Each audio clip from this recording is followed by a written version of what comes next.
So right now I got some Desert Storm Pro Set cards, which are educational collectible cards, which I got off a store online called I think this is from American Pipe Dream, and they sell like military surplus stuff. And it's, I don't know, it's just like little cards about, let's see, geography, military skills, intelligence files, leaders, military assets, personnel, and governments. And I think they were like $2 a pop or something like that, maybe 2 or 3. And they're from 1991. Yeah, 1991. Let's see if we can get this. What's this on the back? So, 100% of Proset Inc. profits from this card benefit families of Desert Storm veterans. Oh, that's pretty good. That's always good. But probably this is already funded, because that's a pretty old war by now. Like, I don't even remember, because Iraq War, not the Iraq War, that's a Desert Storm. The War on Terror was from 2000 and something, a couple years ago, so like last year. I don't fucking remember. That's like 90s, I think. I mean, yeah, because if this is 1999, then it was probably, yeah, during the 90s. So that's like 30 years now, 30, I think. 30, 20, 30, whatever. It's old by now standards. But okay. Let me open these up real quick. Let me open them up. Let me put this down.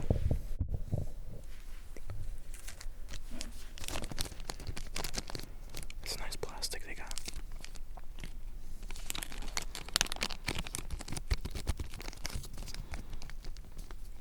It's pretty good condition for the year it came out. And like till now. Pokemon cards. What should I open it with? I'll open it with my Gerber. I just don't want. Actually, no, I won't. I'm lying. Open it with the knife on this Gerber. So this one I got recently because I lost my old one. I don't know where the fuck that one is. But we gotta deal with it. How it is. And these you always need.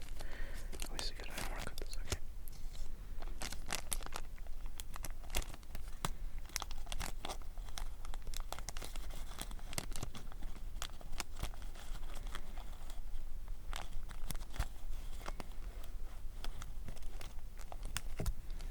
Okay, there's one. We'll see what this one has.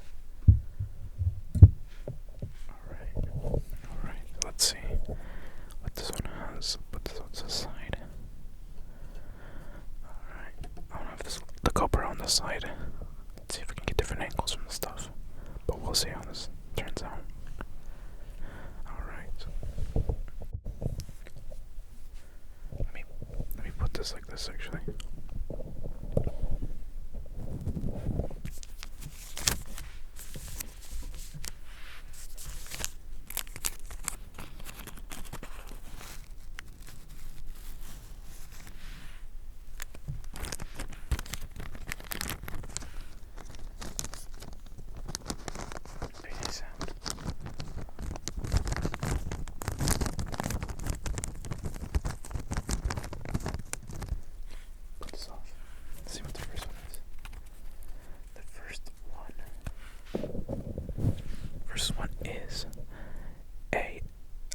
Military asset, a EA's GP Prowler, which looks like, let's see what this is exactly. It looks like an aircraft, a U.S. aircraft you probably used during the war. Oh, I even have it in front of the bag. Look at that. This line is specifically for tactical electronic warfare, the 30 EA-6 Bravo. The Prowlers were deployed in the Persian Gulf for Operation Desert Storm, primarily carrier-based. The aircraft has sophisticated equipment that allowed the jamming of 2 different frequency bands simultaneously from each other on its 5 electrical pods. 2 turbojet engines power the Prowlers to 30,000 feet above enemy radar installations. The manufacturer was the Crewman Group.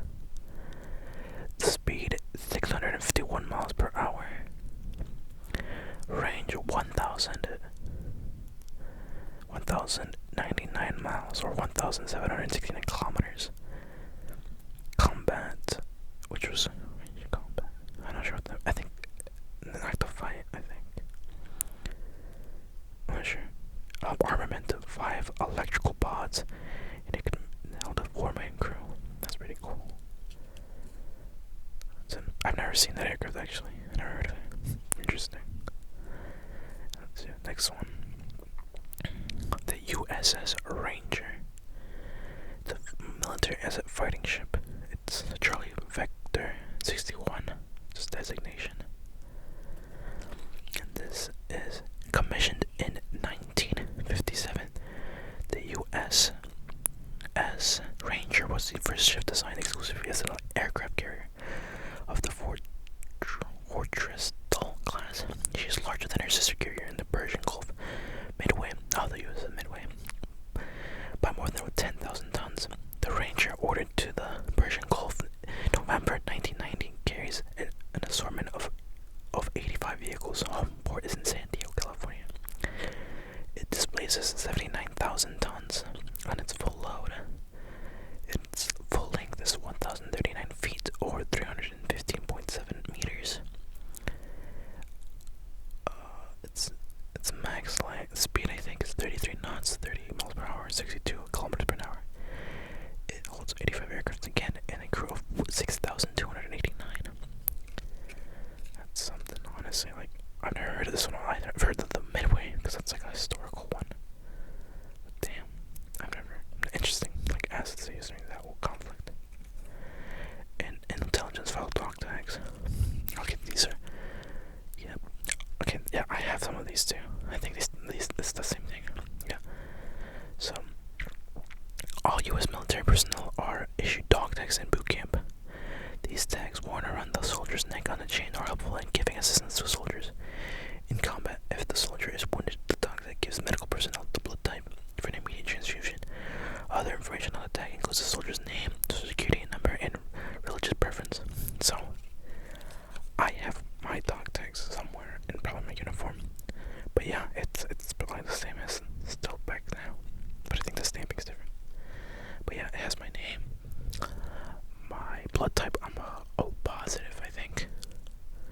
My social security number, my DOD number, which is like the Department of Defense, like your military number for stuff. And it has my religious preference, which I think I put Roman Catholic. It's just whatever. That's in case if you die and a chaplain has to give you your last rites, so they know what to give you and they know how to like properly deal with you if you die in combat zone where they can't get you to your family or whatever. That's what it's for, honestly. And you have to.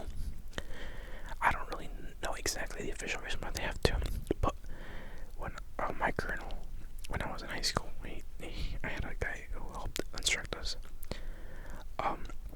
He said he had one on his neck or like on your upper part and then one on his boot. Because obviously if you get your fucking head shot off or blown off, if you get split in parts, if they find at least your leg or some part of you, they can identify who this was, right? So I think that's why they give it to you. But that's not officially why. I don't know.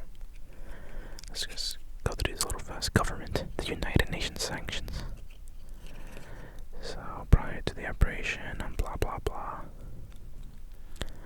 I'm not gonna read all of these, but these are pretty cool. This is like an old picture. Yeah, this one I don't care for. Let's just read the cool ones at least. Geography of the city of Kuwait. Oh, yeah, this one I've read a lot of stuff. Well, right now this is a base, I think. I'm pretty sure. I know a lot of my guys go to deployments to Kuwait and stuff. But yeah, because it was, I think there's a dictatorship now. We have a permanent military base there. I don't remember exactly. The Desert Storm, I don't really 100% know the history, so I'm not gonna comment anything about that because I'm not sure. This one I know about. This, because you always recognize this aircraft because it has this weird radar disc on the top. The Echo 22 Charlie Hawkeye.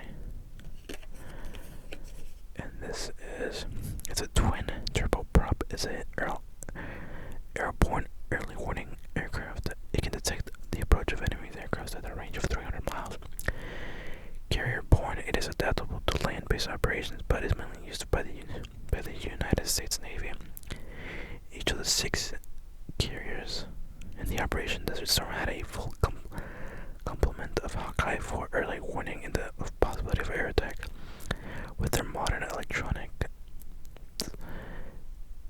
rockets can detect cruise missiles, sidetrack. Missiles track 250 targets and handle 30 interceptions simultaneously. Made by the Grumman Group. The speed is 375 miles per hour, 604 kilometers per hour max. It takes 4 hours a station. What time of station? I'm not sure what that means. To like land and like to operate. I'm not sure. Assault. The primary function is airborne surveillance with the command and control and communications, and it houses 5 crew. Yeah, these ones I've seen before. Not in person, but like I know of these ones because we saw like a modern version. I think it's like the old one. What else? Military skills, education. Most branches of the U.S. Army forces require graduates with a high school diploma. In fact, most officers in college graduate. That's true. Education is just as important in building a career in the military as it is in civilian occupation, which is true. Not now though, because nowadays they let you go in with a GED. And I've heard stories of you don't even need a diploma anymore or a GED. You can just fucking go because recruitment numbers are pretty low. So that's a little dated by now, but this is when people actually signed up for the military and people didn't know it was too shit. I think since this war, this is when I started working downhill because there's this war, probably something in South America, and then the war on terror, and from there, no one's really slowly been going down and down and down. The personnel in the United States Coast Guard. Now you read this one. If you want to read it. The Coast Guard's pretty cool. This is a fucking old ship though. Have you seen that? Look at that. Holy shit. Like, fuck. That's like a fucking old-timey ship. Javier Perez de Cuellar, the leader, Spanish name, Secretary General of the United Nations. It's from Peru, yeah. I don't know about the United Nations too much. I don't really read too much about that. If you want to read it, probably not, because it's kind of looks fucking boring. Honestly, I don't even know if the camera's reading this properly, but whatever. Not that one, the small one. This one, what is this? Geography. Geography. Holy fuck, I forgot to say it. Greece. I've never been to Greece. I just know that they're like really poor or something. They're like in debt. Because I know like they owe a lot of money from stuff. Okay, there's that Greece one. This is really cool. Nice locations. I do want one card. I've seen it, and it's like obviously like the legendary card. It's Saddam Hussein.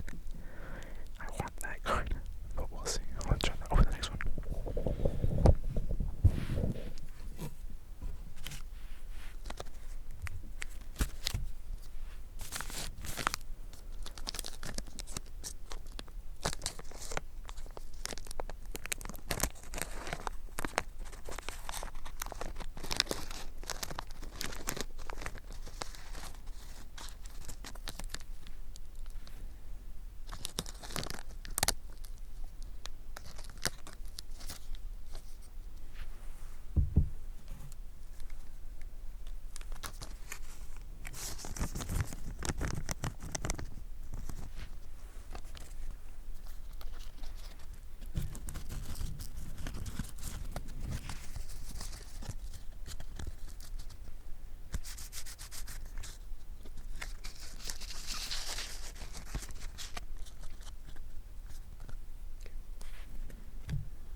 Faster, I think, because I'm gonna run out of time on my cameras and stuff, and I don't really want to go back new ones, blah blah blah. Okay, so this one's a military asset missile, the M220A1 TOW. And TOW missiles are a system of like grounded missiles that use a wire. Okay, so the missile is shot, and then there's an electrical wire that goes all the way back to this unit, and the soldier operating it can still maneuver it in the air, right? So it has, I think, probably the best precision you'll ever get, right? Because it is directly connected to a wire. Like, you will never be able to beat that, honestly. And even modern day, with the price you can get with just a simple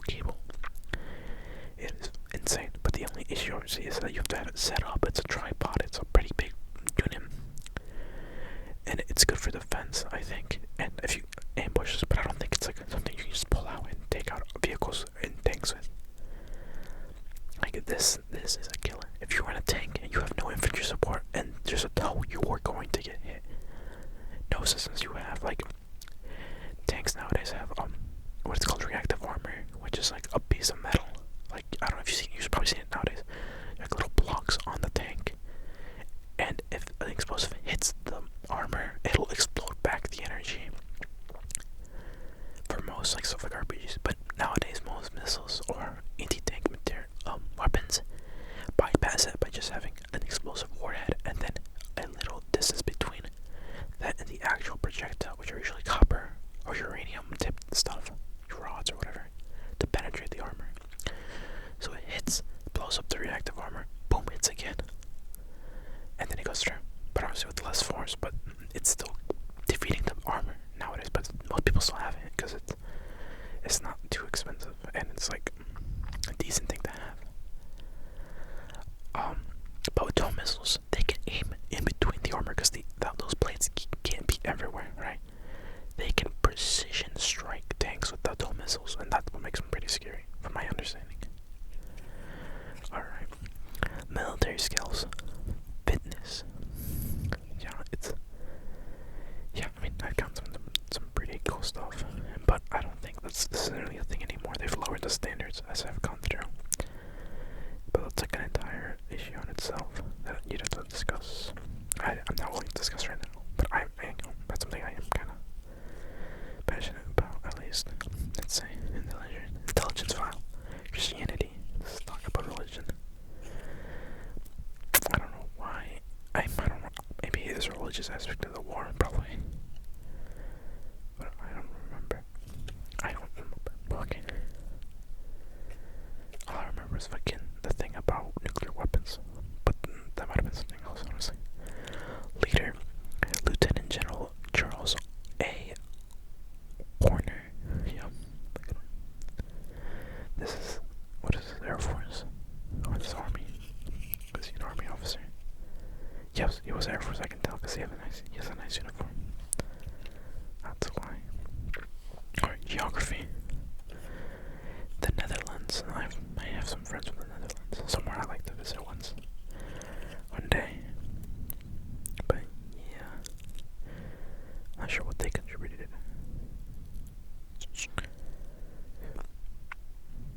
Contributed air and naval units. Oh, okay. Military asset. AP-52 Stratford Fortress. It is the cousin to the other one, I believe. That we talked about the first one. Interesting. I think it's just electronic jammer. Warfare aircraft. Military asset. The USS Missouri. The BB-63. Uh-oh. A fighting ship. Whatever. What is this? It's an Iowa class. Second largest battleships, yeah. Yeah, I remember there's a lot of battleships in the ocean during this war that they bombarded when they landed, I think. That's what I remember. Because all I remember from the Desert Storm is one mission from Call of Duty on my Nintendo DS from Modern Warfare or something. I think that was meant to be Desert Storm. And it was like a helicopter. Oh, no. How topical. Intelligence from Palestinians. Oh. That's funny, actually. That's kind of on the nose for nowadays. We're not going to talk about that. Geography, Sweden. All I remember, when I think of Sweden right now, it's because of IKEA, because I just ordered something from IKEA. I think that's Swedish. I'm pretty sure. Maybe go. They supplied medical personnel. That's what most countries, I think, did. A lot of countries did. Malaysia. This is also a country I would like to visit. What did they supplied a person with economic assistance, so they just gave money, essentially. That's cool. Alright, the last one. It's the nose that I was saying. Well, I can believe. Alright.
assets, a Hawk-guided missile system. And this looks like, oh my god, I don't know if I've never seen this. These are like pretty big guys. What are these? Fire and forget surface air missiles. Oh, probably why. I don't really know much about surface air stuff. Military skill. Health and hygiene. I did hear about this one in this war. This one's kind of fucked up. That's staying clean. It keeps them in fighting shape. That's not true. That is so not true. And clean pair of socks. No, that's true. A pair of socks is important. I don't know about that. I don't know about that. It's the sock thing, yeah. But I remember it's being dirty all the time. Government, president, and cabinet. It's more like a U.S. thing, I think. Yeah, and it's like all the people and stuff. Leader, Mikhail Gorbachev. Yeah, this is the leader of the USSR. I think the last one before it fell. I'm pretty sure. The youngest president of the Communist Party. He tried to negotiate Iraq's withdrawal from Kuwait. Oh yeah, okay. That's what happened. It was Iraq's invasion to Kuwait. I think that was part of the Desert Storm, and everyone wanted to go help him. And stuff, yeah. Oh, okay. Because the USSR fell. And fuck. I don't know if it was before or after this war. I think it was after this war. I think so. These are they wouldn't know. Geography. Rita. I don't know. It's Arabic. Where is this? Saudi Arabia, I think. I think the flag Saudi Arabia. I don't know. This green one. I don't remember, honestly. Military asset. Oh, I know this one. The UHGOA Black Hawk. I've been in one of these before. I don't know if it's like this exact type or a more modern type. But yeah, it looked exactly like this. Now these are cool. These are really cool ones. And if you ever get the chance of being on one of these, you should, 100%. It's a really interesting experience. The range, military skill. What is this? Limiting the range. Blah blah blah. What? I don't understand what this is about. Just understanding distance. Seems a little strange to me. Or like the actual firing range. Okay, personnel. The United States Army Academy at West Point. Oh yeah, there's like a military college essentially. So if you go, you become an officer. Oh, I don't know. You don't have to become an officer, but that's like really what it's for and stuff. I never really considered that. Oh, I got George Bush. That's where you go. And Iraq. That's nice. George Herbert Walker Bush. I think he was a president that enabled Desert Storm and stuff like that with the United Nations for the U.S. part. Yeah, I remember because the Bush is confusing sometimes. Fuck, no, I got the other one. Right, last one. Kind of fitting. It's Iraq. I think this is the main. I think they invaded these sections of Kuwait and stuff. But the Middle East is always something we're gonna be into. It's always, I think, for most of history, the Middle East has been in conflict. So, and I think it's gonna continue. It's just its geographic position and like the religious ties in the area. There's always gonna be something. That's just the unfortunate truth. Even if you look back in history and stuff, the Republic of Iraq. Let me read this one. Ancient Iraq was known as Mesopotamia, the land between the rivers, the Tigris and the Euphrates. Modern Iraq, meaning cliff in Arabic, encompasses more territory than Mesopotamia. The present boundaries were set by the British in 1922, denied a viable outlet to the sea except for the Shah al-Arab.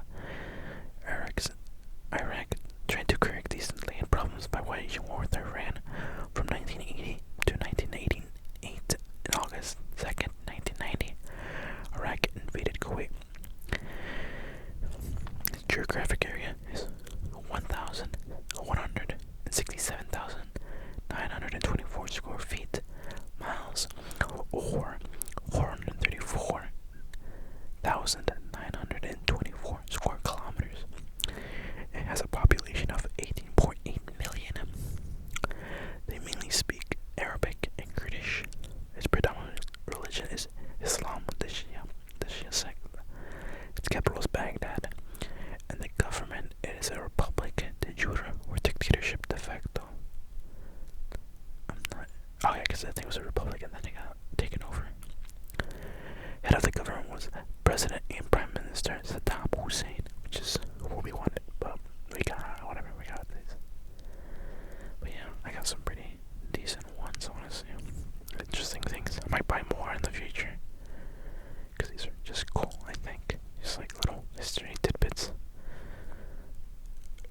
if I read them through all, it might be interesting to get them all.